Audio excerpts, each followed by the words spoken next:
Iran and India, Persia and Indus are so close to each other that it is obvious for us that we will find them close together, even when we talk about them traveling abroad to places like China or Africa. But usually, this coupling is somewhere very close to their nations, and that is fine. But what happens when this coupling is found very far away? So, DNA tests have been done, and we find that in the Swahili coast, the Arabs who traveled to the Swahili coast and set up shop there also brought with them, or independently, these people came and they left some of their DNA in that location. The DNA that was discovered is Persian and Indian DNA. The other way around, of course, is somewhere in India, there is Swahili DNA with a group which some people call the Sidis, except that I'm starting to read that the word Sidi does not necessarily mean African, and that might be a misunderstanding. And instead, they're just African people in India with several names like Zanj and all of that. Now, this article is a little bit misleading because it says Swahili coast instead of specifying an individual place. So in Kilwa, they found Indian ancestry genes and medieval Swahili people's genes, and then they found Persian genes as well, mainly of men, which means they are trading men in those areas who entered the Swahili coast, but this is only limited to Kilwa. This is not surprising to us, of course, but there's a much deeper story than this because we know over the years, that's why I tried to show you, over the years that has been mass trade between the two regions. Remember, the Portuguese, when they came, they closed the route between India and the Swahili coast because they put too much taxes. And then the people in the Swahili coast asked the people, the Portuguese, to allow the taxes to be lowered, and they did, and they let them through. But let's take it before this date. Let's go before the Portuguese had control of that area to the time when Vasco da Gama first came. So over here in this map, if we look at the very bottom, this is India, by the way. What we see here is two places which are important. So in the bottom, we see Cochin. That one is irrelevant for the story. The second one is called Calicut, which in the original language is Guligat, written like this. And this word Guligat is translated by the Portuguese to Calicut. And the reason for this is because they did not know how to pronounce these words properly. Then there's Goa, and as well in Goa, it was Guama or something like that, and they changed it to Goa. These places, of course, played a significant role in the trade of the Swahili coast, but there is a map that is fairly important. This map shows us the direction taken by Vasco da Gama, and we will need to investigate once they get to India because there are two things that happen. One, we see a Negro who came with them from Malindi, who went all the way to India from Malindi, and this person who went to India with them played a significant role in the history of the Portuguese, but we do not know what his name was. We only know that he was written about. We also know that he happened to speak the languages of India, mainly Malayalam. Malayalam is a language that was spoken in Calicut. The journey taken by the Portuguese found them in the hands of the Arab merchants. These Arab merchants had taken over significant parts of India and were great trade partners with these people. But before we talk about that, we have to go to Tunisia, where Malayalam was also known. So these are small traders who know these languages. We're talking about the super educated here, maybe not even a percentage of the population. We're talking about maybe 70, 80 people maximum who know about this language. So in Tunisia and the Swahili coast, and of course the rest of the African continent from Tunisia all the way. But Tunisia is important because a man from Tunisia is also spotted in India at the time of this relevant story. So we have a man from Malindi who is in communication with the Portuguese, and then we have a man from Tunisia, which they meet in India. These people, by the way, are not slaves. The captives of the Portuguese found themselves in a very dire situation because as they were traveling to Malindi, a few people found themselves, well, dead or sick. And so some of these people had to either be released as dead weight or they had to just be abandoned or ran away. This happened when they landed on the shores of India. So let us zoom in to this map. You can see directionally they start at Goa or just south of Goa. They travel down to Calicut and then they go all the way back to Malindi. How can we explain why this happened? So the story starts off, of course, with Vasco da Gama in Malindi traveling with a few locals to India. And of course, there are Indians as well who, with ships, are traveling along the same path, happy to see a Christian. Now, what we know is that it wasn't that big or a large population of Christians inside of India. So there must have been a place where in India there were a bunch of Christians, and that's what they were looking for in a weird way. While they were looking for Prester John in the Swahili coast and in India, they found a whole bunch of Prester Johns all over the Swahili coast, Ethiopia, and India. This is very significant because it makes all the difference of what was to take place. So when they went to Goa, they found themselves in trouble because the Muslims put out a bounty for their heads and they said they need to be captured and brought to the Muslims. Now, what they didn't know was that there was a man from Tunisia who could speak Portuguese because, of course, the Portuguese by this time were doing damage in North Africa and they had left some populations who were kicked out from Portugal and Spain. Some of those populations of people, both Moors and Arabs, were and local people who had converted to Islam were kicked out and sent to Portugal. One of the men who were kicked out was a perhaps white person, European, who was now living in Tunisia. This person who was living in Tunisia, by the way, I mean his parents or grandparents were kicked out and then they grew there. He was born in Tunisia. So, of course, the people of Goa seek out to destroy the Portuguese so that they can never have a significant amount of trade. But remember that the Portuguese had done damage in Tunisia, and Tunisia, the Swahili coast, India, Arabia, they all were in connection with one another.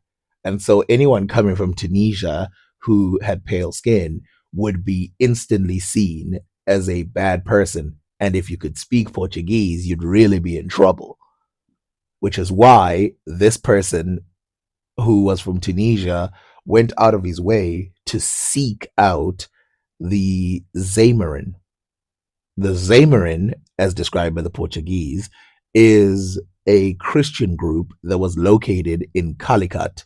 The king of the Zamarin was a Christian, and therefore the Portuguese wanted to be safe by going and being in his domain. And at first, they were. The Indian population that was found in the Swahili coast that was Christian seems to have come from this particular area of the Sumatri or the Samutri, which was called the Zamarin translating this word for the Portuguese. Now, this tells us of the cultural, the historical way that the Portuguese went, where they gave local names to certain places. But this Sumatri person said, "You're safe in my territory." And that is why in the map we can see that from Goa, they go all the way down to Calicut. Feeling safe in Calicut after running away from the Muslims of Goa, the people living in that area, the Portuguese at this time, decided to separate. One group went one way and the other went the other way, constantly trading with the people.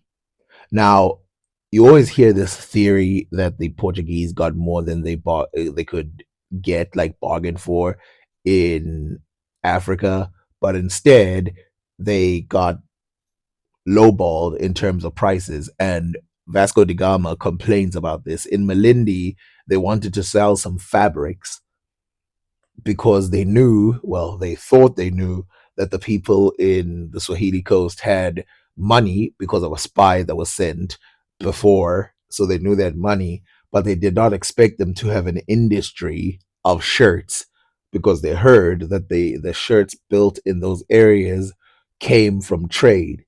And in Portugal, it was 300 of the Portuguese money at the time to get a shirt, and they thought, oh, we're gonna make tons of money when we get to Malindi or a place like that, one of these Swahili coast areas, which they thought was much higher than it was. Unfortunately for them, you have to take away 1 0.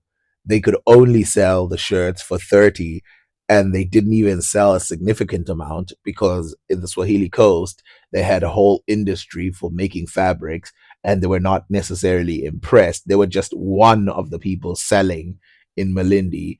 And so they found themselves losing money. And of course, they had to abandon a few things when they were targeted by the Muslims in the Swahili coast. And they had to give up some things when they were in the domain of the Malindi people. So now they're in Calicut. They don't have that much money. They're sitting there thinking, what are we doing here? And they only have a small amount of pull in Calicut because the guy is Christian. But because he's Christian, they start to get confidence and start to bargain hard. What they did not expect was betrayal from the Samutri or the Zamarin. The Zamarin was contacted by the Muslims. The Muslims came to him and started talking to him about trade. They made two things about trade clear to this Zamarin. They said, one, the entire world is Islamic, and these Christians are evil. They are not like you, who does not bother other people and allows Muslims to exist within your territory. Two, if you do not capture this Christian and bring him to our feet, those people will be your only trade partners. The thing about these trade partners, as you can see, they're very poor, and the land they come from has nothing but poverty in it. And then three, he said, we will cut off all ties. And so you won't be able to travel to the Swahili coast. You and your people will never be able to travel. We will cut that off. And Persia, Pakistan, Iraq, anywhere close to those regions, Afghanistan, will all be cut off. And so your country will suffer significantly. And of course, a lot of the gold was coming from the Swahili coast. So they could not afford to do this. And so the Zamarin agreed, capture the Portuguese and bring them to the Arabs, dead or alive. When we look at the written record, the first things first, we can see here that the information about what happened in Mozambique that got them in the situation of poverty. So it says, and other articles which they desired to sell. We did not, however, effect these sales at the price hoped for when we arrived at Mozambique. For a very fine shirt, which in Portugal fetches 300 reis, was worth here only 2 fannies, which is equivalent only to 30 reis. So, before the betrayal of the Zamorin, there was a message that these people, the Portuguese, wanted to send to the Zamorin. They wanted to head back to their country and, of course, needed money and supplies in order to get back. This message was not going to be sent off well because, of course, the Zamorin had now sided with the Arabs and the Muslims. This, of course, put them in a very sticky situation. And as they were turning back to try and go and contact this person, which a messenger from the Portuguese was sent to go and contact these people, they were trailed. A military or a number of people who were armed traveled with him and made sure that this message could not be sent because the Muslims who were in Calicut as well were always listening. And so you can't say we're going to travel backwards because you have to leave Calicut. And if you leave Calicut, you enter the Islamic areas. And so they needed some way of getting out. From Calicut, it got more dangerous because, of course, they got surrounded.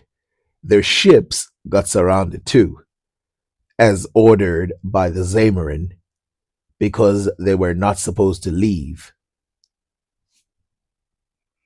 The Negro Muslims that were on the boats of the Portuguese were the only exceptions. Because they were not part of the Christian group, they were allowed to leave. This especially hurt because the Portuguese had fully trusted these people because they had Christian churches inside of this part of Calicut. So let us read.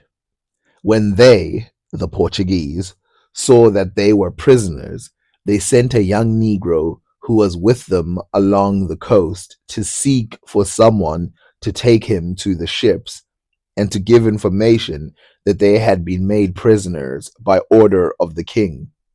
The Negro went to the outskirts of the town, where there lived some fishermen, one of whom took him on board on payment of 3 fannies. This the fishermen ventured to do because it was dark and they could not be seen from the city. And when he put his passenger on board, he at once departed.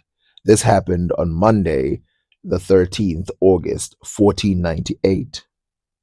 Now think about how calm they were at the time, because when they first got to Calicut, this is what they see: a Christian church. When we arrived at Calicut, they took us to a large church, and this is what we saw. The body of the church is as large as a monastery, all built of honestone, and covered with tiles. At the main entrance rises a pillar of bronze as high as the mast, on the top of which was perched a bird, apparently a cock. So you can imagine their surprise to find that the Christians in this area were not willing to fight the Muslims as hard. Now, they had been trained that Christians all over the world were about the same because, of course, when they're in the Swahili coast, it was the Christians that protected them from the Muslims. The Christians that were located in Malindi, a half Muslim, half Christian area. The news, of course, made it to its destination, and the Portuguese gathered themselves and had to make sure they could connect with each other so they could leave as quickly as possible. Otherwise, they would surely die. But in the meantime, they were significantly disappointed by the information that they had from the Negro and so many other people because they had trusted the information that these Christians would protect them.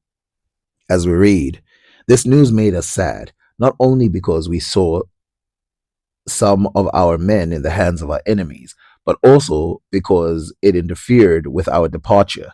We also felt grieved that a Christian king to whom we had given ours should do us such an ill turn. At the same time, we did not hold him as culpable as he seemed to be, for we were all aware that the Moors of this place, who were merchants from Mecca and elsewhere, and who knew us, could ill digest us. They had told the king that we were thieves, and that if once we navigated to his country, no more ships from Mecca nor from Kumbaya Bay, nor from Imgros, nor from any other part would visit him. They added that he would derive no profit from this trade with Portugal, as he had nothing to give, but would rather take away, and that thus his country would be ruined. They moreover offered rich bribes to the king to capture and kill us, so that we should not return to Portugal. So you can see here that they are in a very bad state. They're wanted to be dead.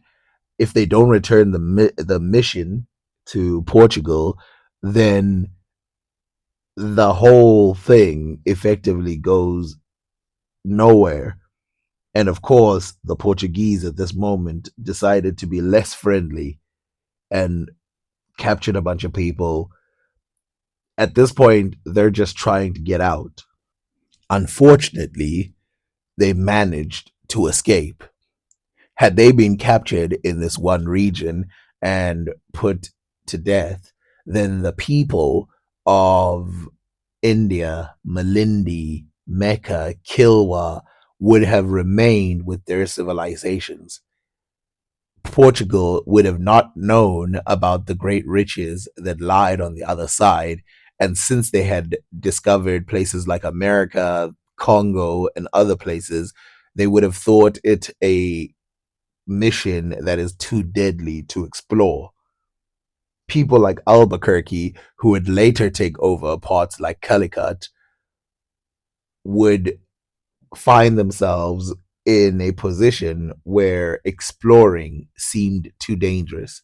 Unfortunately, these people managed to escape, and you could see that they had a completely different intention when they escaped. But we are still at the point of their capture. See, Vasco da Gama was in a safe position, and so they could not necessarily kill the captives right now, even though they were in close distance and could do something. So Diego, a person who was with Vasco da Gama, let's say a manager type of person, was the one who was surrounded and would have been taken out. These people who were surrounded and captured met this person, a Moor of Tunis. The word Moor here meaning Muslim. So here's what I say. Here's what they say. On Tuesday, August 28th, in the morning, whilst at anchor, a Moor of Tunis who spoke our language, Portuguese, took refuge on board one of our ships, saying that all he had been taken from him, that worse might happen, and that this was his usual luck. The people of the country, he said, charged him with being a Christian and had come to Calicut by order of the King of Portugal. So, if my reading isn't clear here, let's read it again. The people of the country had said he was charged with being a Christian who had come to Calicut by the order of the King of Portugal. So this Tunisian man is being charged in this area, and he had his stuff taken, and he ended up on the boats of the Portuguese, running away from the people of Calicut because they said that he was a Christian and he was sent by the Portuguese. Now, because they were in this location, there were some places that they had heard about which they thought they would have time to explore. One of them is Ceylon, right there, Sri Lanka, who the people in Swahili already knew about and traveled in that area and traded there for over 1,000 years now. So this is the 1400s. So starting around 400 AD, and there's even evidence of earlier, they traded with the people in that area. Unfortunately, they could not go. Unfortunately for them, they could not go because they had to run away as quickly as possible. They had also heard about Madagascar, but as you can see with this map, Madagascar was not necessarily an option anymore. Now, notice on the map, so you can see the arrows pointing to the direction of India. Notice that on their way back, they did not go directly straight to Malindi. Instead, they landed in Mogadishu, which Mogadishu is an Islamic area. From Mogadishu, they had to then travel to Malindi, as you can see in the map. The straightaway journey, so the one direction journey to India, as you can see the line going from Malindi to India, was fast paced because the winds were favorable and they waited for them and traveled. But on their way back, because they moved hastily and couldn't have waited for the wind, they fought against the weather and it took them many months to return. Estimates go as high as 1 year and 4 months. Think about that. So on their way there, it took them about 6 months. On the way back, it took them about a year and 4 months because they were being blown around by the winds. And of course, the winds are trying to blow you back to India.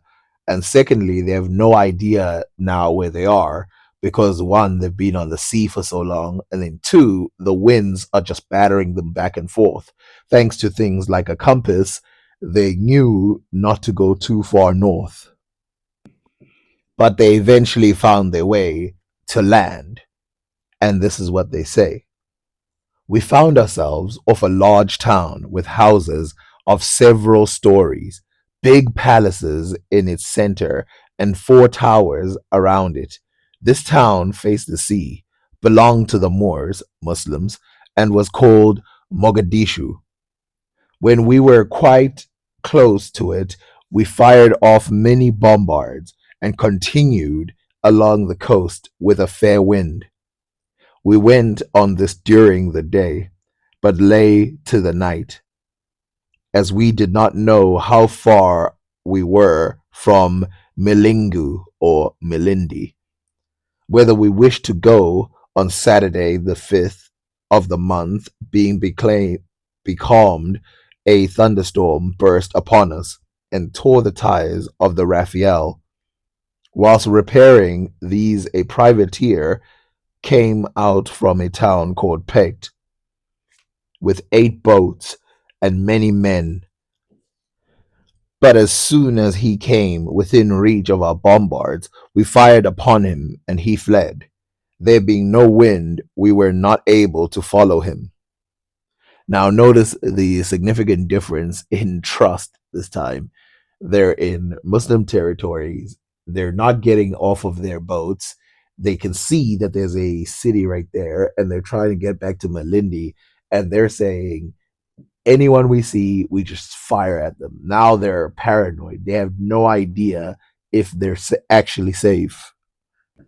Wasting no time, they headed in the direction of the coast, just following the coast, because they know if you keep going south, you're going to end up in Malindi.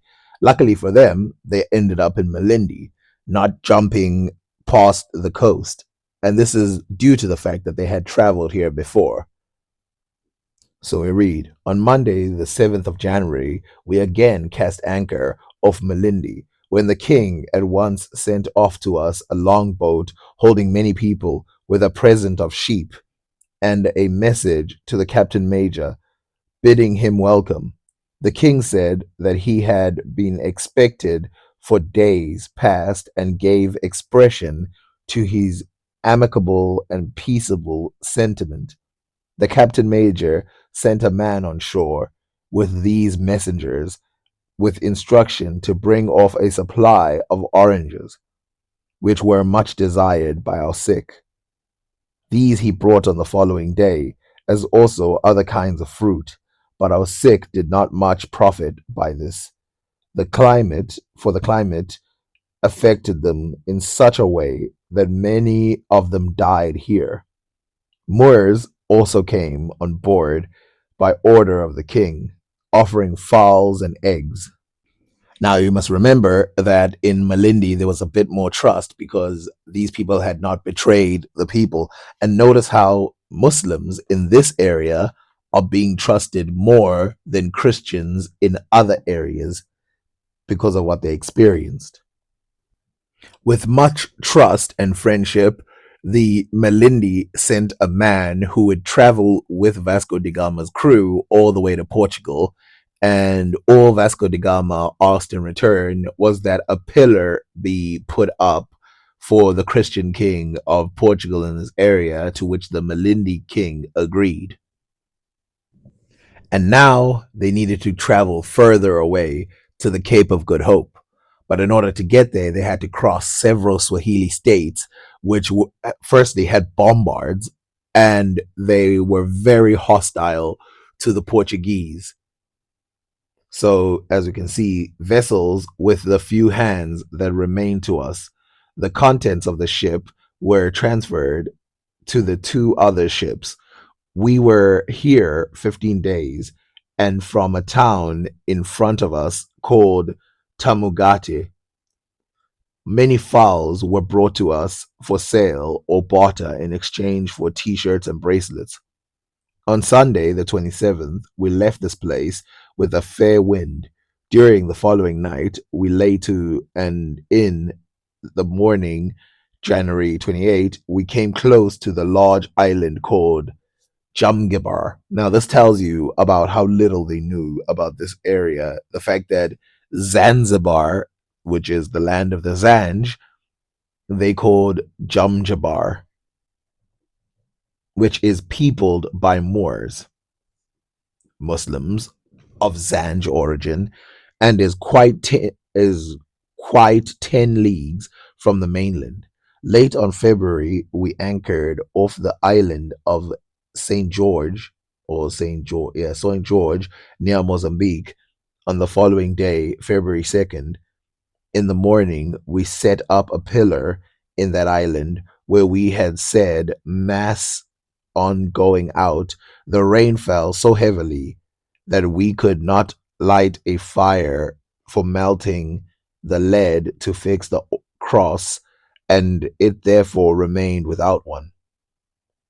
We then returned to the ships. On March 3rd, think about the distances between these timelines, by the way. So, February, they're still in Zanzibar. On March 3rd, we reach Angra de São Braz, where we caught many anchovies, seals, and penguins, which we salted for our voyage. On the 12th, we left, but when 10 or 12 leagues from the watering place, the wind blew so strongly that we were compelled to return to the bay. So, of course, the bay that they're talking about is Mossel Bay, but they call São Brás in the Portuguese language, which another word for another place São Brás is in Brazil, but that's not the place that they went this time. It's Mossel Bay. And you can see how close they are to Cape Town, where the Cape of Good Hope would be. And so they traveled from an island, which later they would call Mozambique, which was called Zanzibar, and there was a lot of sickness over there and all kinds of things that was happening. And they traveled in 2 months and landed in Mossel Bay. From Mossel Bay, they had to head straight to Portugal without waste. And you can see in the map that they jumped from here. So let's start in India again. So from Calicut to Mogadishu, from Mogadishu to Malindi, skip Kilwa because that's a death zone, and they skipped Mozambique, as you can see there. So they touched Mozambique Island, skip the mainland because that would be death, and they go fully around the coast and then land directly in Mossel Bay. From Mossel Bay, they go to the Cape of Good Hope, and from the Cape of Good Hope, they ignore the rest of Africa and head with the winds directly to Cape Verde. Cape Verde being one of the islands which the Portuguese had made home at the time. And from Cape Verde, they go to the Azores. From the Azores, they go to Lisbon. Without luck, these people would surely be dead. And their second mission back was not as friendly as their first, although their first wasn't that friendly either. This time, the main thing they were doing was murdering and capturing slaves. And they put swords to people's necks and made no friends, only enemies. Such a small fleet of Portuguese people who had been startled by so many Muslims in those areas and even Christians in those areas, they thought, well, it's pretty simple. These Portuguese would never return. Why would they? They had enemies all over the coasts. But what they did not count on was greed. The people who had traveled in this direction, which by this time, obviously, places like America had been discovered, but the people traveling in this direction had seen the potential to make endless amounts of money, gain land that had been for hundreds of years exploited by the people living in those areas. And they thought, oh my, we cannot let this go. The reports that, well, all the travelers who came with Vasco da Gama made it pretty obvious that there was wealth beyond which they could never get. And of course, there's still places they needed to go, like Japan and all of those places. There was nothing that would have stopped them from returning. Now, obviously, when they returned, they did not return with smiles on their faces, and they put so much pressure on a lot of the kingdoms around that wars would begin. The only friendly place that they had was Malindi, and Malindi found itself in such a scary place that they had to ask for help from the Portuguese. If we read from Anguchi, we can see that in 1506, Tristão de Cunha and his fleet arrived in Malindi. The Sultan of Malindi faced pressure from rulers from Anguch and Mombasa. These local rulers were making the life difficult for the Sultan, prompting him to seek assistance from the Portuguese. In response, Tristão commanded a Portuguese fleet and was tasked with providing military support and securing Portuguese interest along East African coast before heading to Anguch. The Alfonso de Albuquerque informed the Sultan of his upcoming plans to conquer Hormuz and other towns along the Arabian Sea, requesting pilots familiar with the coast. Now, Malindi must have been one of the most irritating places for the Zanj because all over the Portuguese could not dock, they could not land, they could not do anything. They had to just stand by the sea and hope that they would win the battles at the oceans. The only place they could land was Malindi, which made it easy for them to then go from Malindi and try and take over other places. Malindi is now acting as a pure enemy of this coast. So in February 1507, the fleet of 16 ships, commanded by Tristão and assisted by Afonso de Albuquerque, docked at Malindi. The king of Malindi, a faithful Portuguese vassal, requested assistance from the Portuguese against the hostile cities of Oja, Lamu, and Barawa. Ojo was sacked, Lamu was subjugated without a fight, and then there was a battle at Barawa. Upon reaching Barawa in April, the Portuguese sent an ambassador who offered the city the chance to submit without a fight, which was refused. The Portuguese made ready to assault the city and reported that its defense included a well fortified wall and a garrison of 4,000 men ready to fight. There's obviously more to these stories than this, and I've discussed it in my other video, but we are getting a summary. The following morning, Tristão and Alfonso de Albuquerque led two assault groups. Of those 4,000 men, 2,000 sailed forth to fight the Portuguese on the beach, but were driven back to the city. Immediately, the Portuguese surrounded the city. The Portuguese scaled the wall at a weak point after a sudden attack discovered by Alfonso de Albuquerque, and the defenses were breached. Many inhabitants fled, but those who remained perished in the fight. The city was sacked and put to the torch, while the survivors watched from afar. Afterwards, the Portuguese proceeded to Mogadishu and attacked Pate and Socotra. They raided Mafia, they raided Zanzibar, and they raided Pemba, and other islands were raided and forced to pay tribute by a fleet commanded by Duarte de la Mo. And here's what happened: a lot of these places became vassalages, not necessarily controlled in a purely one way, which is why a lot of them were asking permission from the Portuguese to be able to continue to sail.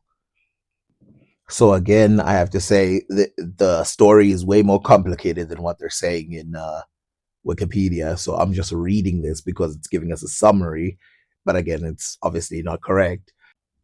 In less than a decade, the Portuguese had established their supremacy along the East African coast, and by 1509, all of the East African coast had fallen under Portuguese rule. Around this time, the Portuguese achieved a major victory at the Battle of Diu against a combined Mamluk Gujarat Zamorin fleet, effectively disabling any significant resistance. As a result, the Portuguese secured dominance over the Indian Ocean. Over time, Swahili trading centers went out of business, and trade between Africa and Asia on the Indian Ocean eventually collapsed. So we can tell some of the parts here that are being oversimplified or being turned into really nonsense in some way. So obviously, the journey from Malindi to India, that one was always open, and obviously they paid taxes to the Portuguese. But from places lower, like Mozambique and all of these places, they had access to other areas that the Portuguese at that time didn't even know existed. And so they continued to do business that way. And then they also went to Ceylon, which a lot of the Portuguese didn't know that the people of the Swahili coast could go there through the areas of Madagascar. Madagascar continued to be free and continued to be a resistance against the Portuguese up until the 1800s. The people of Mozambique had many different kingdoms that arose in that area. These wars were wars fought against the Portuguese and fought with the Turks, in which the Turks helped keep some of these states. These trading towns that suddenly went out of business, as we know, did not suddenly go. In the 1700s, they were still the main kingdoms in the area. The Portuguese were a small amount, as we read in the areas where they were still staging giant festivals, trade festivals in those regions. Remember in my video about the letter system of the Swahili coast that existed in that area, the Portuguese, the Germans, and the English had to incorporate a lot of the things that were happening at the time. So these giant festivals of trade between the Swahili coast and different kingdoms in that area, which were making stupid amounts of money. Of course, we know about Tiputip, who made stupid amounts of money. Obviously, we know there was slavery in that area. They raided constantly places like Congo and grabbed slaves from the area. So these places were significantly richer. They actually got richer when the Portuguese came. They did not get, they did not, over time, Swahili trading centers went out of business. That's not true. That's nonsense. But yes, the Zamorin were taken over this Christian island. Now, here's the thing that is very scary for the Christians in those regions. The areas that were first vassalized or taken over and turned into Portuguese ports were the Christian areas. So Malindi and the Zamorin and all those places, because they had such easy ways in, they turned them into their own little domain. Now, something, of course, can be said about the takeover of the Islamic areas of Africa, the fact that they converted a lot of their religion. But remember, we know from Ibn Battuta and many other people who traveled to Zanzibar that the religions of the place remained, the culture of the place remained, the population remained, obviously with a small amount of both Persian and Indian people living within that region. The population remained exactly the same. And so the Portuguese brought a completely new way of governing, which was to burn and remove some of the significant structures that had once existed and replacing them with Portuguese style houses. In contrast to Vasco da Gama, the traveler Ibn Battuta was very familiar with Africa. And of course, when he traveled to Mombasa, which was just south of Mogadishu, he discovered that in that area there was just Zinj people, which he was familiar with, as most people from around the world were.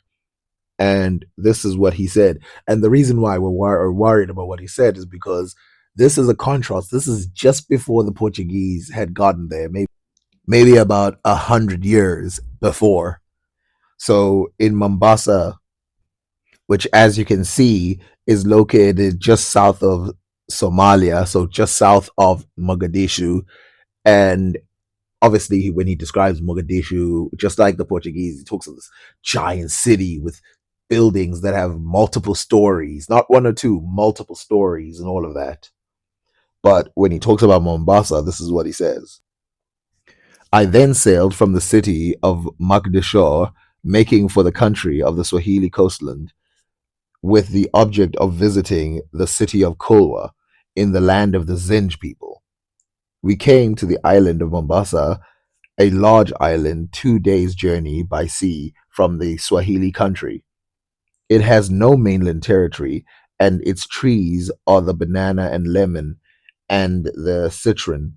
Its people have a fruit which they call jamun, resembling an olive and with a stone like its stone. The inhabitants of this island sow no grain, and it has to be transported to them from the Swahili Sahwahil. Their food consists mainly of bananas and fish, and their mosques are of wood, admirably constructed. At each of the gates of the mosques, there are one or two wells. Their wells have a depth of 1 or 2 cubits, and they draw a water from them in a wooden vessel, into which has been fixed a thin stick of the length of 1 cubit. The ground round the well and the mosque is paved. Anyone who intends to go into the mosque washes his feet before entering, and at its gate there is a piece of thick matting on which he rubs his feet. If one intends to make an ablution, he holds the vessel between his thighs, pours water on his hands, and performs the ritual washing. All the people walk with bare feet. We stayed one night in this island and sailed on the city of Kulwa, a large city on the seacoast, most of whose inhabitants are Zinj, jet black in color. They have tattoo marks on their faces, just as they are on the faces of the Limes of Janwa. I was told by a merchant that the city of Sofala lies at a distance of half a month journey from the city of Kolwa, and that between Sofala and Yufi in the country of the Limes is a month's journey from Yufi gold dust is brought to Sofala. The city of Kulwa is one of the most finest and most substantially built town. All the buildings are of wood, and the houses are roofed with disreeds. The rains there are frequent. Its people engage in jihad because they are on a common mainland with the heathen Zinj people and contiguous to them. And they are, for the most part, religious and upright and Shafi'ites in right. Account of the Sultan of Kulwa. Its Sultan at the period of my entry into it was Abu Mazaf Hassan, who was called also by the appellation of Abu el Mawahib on the account of the multitude of gifts and acts of generosity. He used to engage frequently in the expedition to the land of the Zinj people, raiding them and taking booty, and he would set aside the fifth part of it to devote to the objects prescribed for it in the book of the God the Most High. He used to deposit the portion for the relatives of the prophet in a separate treasury. So there's a couple of things to talk about. So the DNA that was found in that area would be significantly washed away because of the number of black people who lived in the area, and even the Persians who ended there and the Indians who ended there, they intermarried with the local woman anyway. And this is what we see with the DNA, that a lot of the people who were Persian or whatever were mixed with the DNA of female. So matrilineally, the people there, some of the rulers, even though they had some Persian DNA, it would be male DNA, which was Persian, and female DNA, which was Zanj. And obviously, anyone who arrives there years later is just going to see black people just walking around everywhere. And the significant part, the part that makes it very interesting, is the fact that they still have the face scars. This is not a domination. This is not them being removed from their history completely.